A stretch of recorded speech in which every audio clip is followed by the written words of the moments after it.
Baiklah, di sini saya akan menjelaskan tentang membangun konteks teks ilmiah.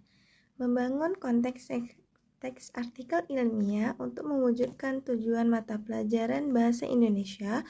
Pembelajaran Bahasa Indonesia pada kurikulum 2013 akan dilaksanakan dengan menggunakan pendekatan berbasis teks reprase.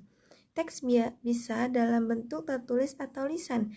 Teks merupakan representasi utuh pemikiran manusia, termasuk situasi dan konteks. Dengan kata lain, mempelajari bahasa Indonesia berarti tidak hanya menggunakan bahasa Indonesia sebagai alat komunikasi, tetapi juga memahami maknanya dan memilih kata-kata yang tepat dan sesuai dengan budaya dan masyarakat orang yang menggunakannya. Marson menjelaskan, ada dua komponen pembelajaran bahasa yang perlu diperhatikan, yaitu makna dan bentuk. Kedua elemen ini harus menarik dan keduanya harus ada. Namun demikian, pemakai bahasa harus menyadari bahwa unsur semantik merupakan unsur utama pembentukan bahasa. Oleh karena itu, bahasa merupakan sarana pembentuk pemikiran manusia. Untuk itu, guru perlu menyadari bahwa keterampilan berpikir yang sebaiknya dilatih dalam bahasa adalah keterampilan berpikir sistematis, terkontrol, eksperiensial, dan kritis. Yang selanjutnya yaitu menelusuri dan menganalisis modal teks artikel ilmiah. 1. Mengeksplorasi struktur teks ilmiah. Ternyata struktur teks ilmiah ini terbagi menjadi beberapa, yaitu A. Judul. Judul pada artikel ilmiah ini merupakan jiwa, semangat, esensi, inti, dan gambaran suatu karya ilmiah. Yang kedua ada baris kepemilikan. Bagian baris kepemilikan tersebut merupakan bagian integral dari artikel yang mengacu pada hak cipta pemiliknya. Yang ketiga ada abstrak. Mode penelitian makalah penelitian merupakan suatu wadah yang memuat gambaran tentang desain penelitian dan sumber data. Yang keempat ada kata kunci. Kata kunci biasanya disebut keyword pada kumpulan kata-kata relevan dari suatu dokumen yang dapat digunakan untuk mengindeks isinya. Selanjutnya yaitu pendahuluan. Bagian pendahuluan ini menjelaskan permasalahan yang berkaitan dengan penelitian dan penyajian parameter yang digunakan. Selanjutnya ada metode. Metode penelitian makalah penelitian merupakan suatu wadah yang memuat gambaran tentang desain penelitian. Selanjutnya ada hasil dan pembahasan. Hasil dan pembahasan ini disajikan secara ringkas dan jelas serta didukung dengan tabel, gambar, grafik, dan bagian-bagian lainnya. Selanjutnya ada simpulan dan saran. Kesimpulan dan usulan artikel ilmiah merupakan bagian terakhir atau rangkuman. Nah, selanjutnya adalah ucapan terima kasih. Ucapan terima kasih dalam artikel ilmiah dapat menjadi penting bagi penulis. Penulis mengucapkan terima kasih atau menulis kepada pihak-pihak yang turut serta dalam penelitian yang dilakukan. Selanjutnya ada daftar pustaka. Daftar referensi atau biografi adalah referensi yang digunakan dalam suatu makalah penelitian.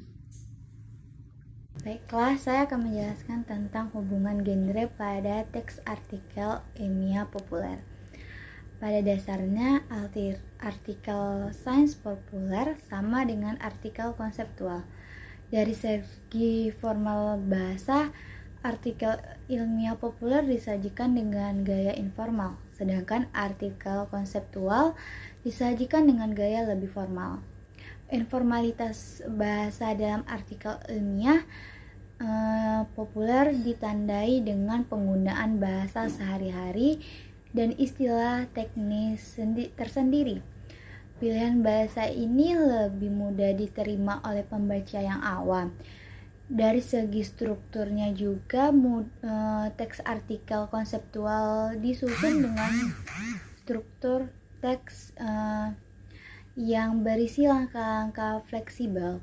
Sedangkan artikel sains populer disusun dengan struktur teks yang berisi langkah-langkah yang tidak wajib sekalipun. Tahapan-tahapan tersebut disusun dengan memberikan nama-nama sebagian atau subjudul sesuai dengan nama pokok bahasa yang dapat disajikan secara bebas. Genre yang digunakan untuk mengungkapkan semua artikel ilmiah populer biasanya eksposisi atau diskusi. Struktur teks presentasi berupa tesis, argumentasi, pengulangan, dan struktur teks diskusi berupa pertanyaan, argumentasi pendukung, keberatan, kesimpulan, dan rekomendasi. Materi selanjutnya yaitu menganalisis pentingnya teks artikel ilmiah dan media publikasinya. Publikasi ilmiah ini terdiri dari 3 kelompok kegiatan. Yang pertama ada presentasi pada forum ilmiah, yang kedua publikasi hasil penelitian atau gagasan inovasinya di bidang pendidikan formal, dan yang ketiga ada publikasi buku teks pelajaran, buku pengayoman atau buku pedoman guru. Karya tulis ilmiah guru dapat dipublikasikan dalam bentuk laporan hasil penelitian, misalnya laporan PTK, atau berupa tinjauan atau gagasan ilmiah sesuai kriteria keilmiahan yang ditulis berdasarkan pada pengalaman dan sesuai dengan tugas pokok serta fungsi guru. Nah, publikasi karya ilmiah guru ini terdiri dari 4 kelompok. Yang pertama ada laporan hasil penelitian. Laporan hasil penelitian ini adalah karya tulis ilmiah berisi laporan hasil penelitian yang dilakukan master pada bidang pendidikan yang telah dilaksanakan master di sekolah atau madrasah dan sesuai. Laporan hasil penelitian tersebut dilakukan berdasarkan pada jenis publikasinya.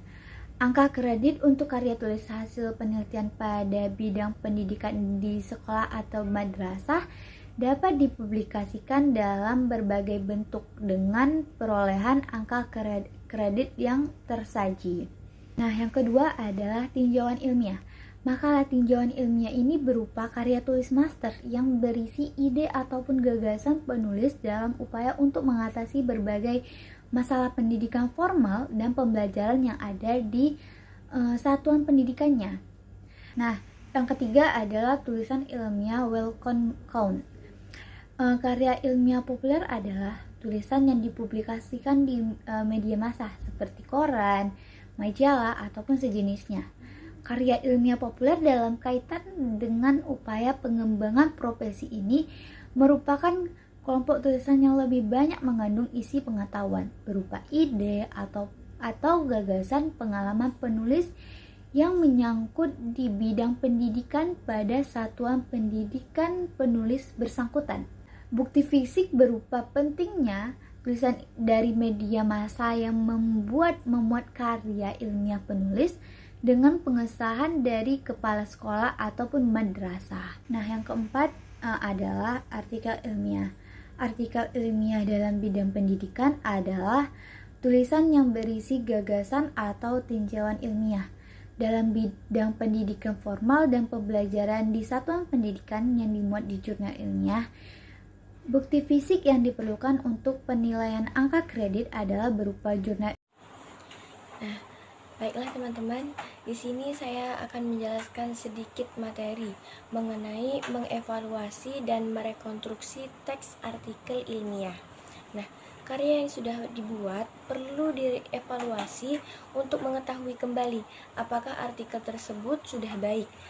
Yang perlu dievaluasi di sini yakni mulai dari judul, latar belakang, tujuan, tubuh tulisan dan penutup. Yang ini merupakan suatu kesatuan yang sistematis dan runtun serta memastikan bahwa tidak adanya plagiarisme.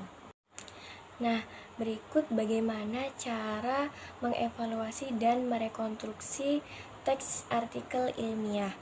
Yang pertama ini membaca teks dengan aktif.